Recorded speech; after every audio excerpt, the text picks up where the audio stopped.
இன்றைய வாழ்வுதரும் வார்த்தைகள் யோவான் நற்செய்தி 21வது அதிகாரம் 16வது வசனம். நீ என் மீது அன்பு செலுத்துகிறாயா?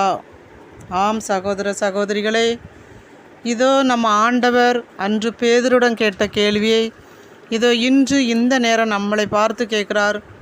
நீ என்னை அன்பு செய்கிறாயா என்று சொல்லி, என் மீது நீ உண்மையான அன்பு செலுத்துகிறாயா? அப்படி என்றால் என் பணியை செய், என் ஆடுகளை மேய் என்று சொல்லி பேதுருவை பார்த்து சொல்லுகிறார். நம்மளை ஒவ்வொருவரையும் அதே வார்த்தை தான் சொல்லுகிறார். இதோ அவர் சொல்லுகிற வார்த்தைகளுக்கு ஒவ்வொன்றுக்கும் நாம் அவர் பணியை செய்ய வேண்டும். அவர் சொல்லுகிற வார்த்தையை நான் கேட்க வேண்டும், அவருக்கு கீழ்ப்படிய வேண்டும், கீழ்ப்படிந்து வாழ வேண்டும். கடவுளுடைய வார்த்தைகளுக்கு நாம் கீழ்ப்படிந்து வாழும்போது கடவுள் நம்ம செல்லுகிற இடமெல்லாம் நம்மளோடு இருக்கிறார். நம்ம தேவைகளை சந்திக்கிறார், நம்ம மன விருப்பங்களை நிறைவேற்றுகிறார். ஒரு நாளும் நம்மளை திக்கற்றவர்களாக விடமாட்டார். நம்மளை திக்கற்றவர்களாக விட்டு அவர் மகிழுகிற கடவுள் அல்ல.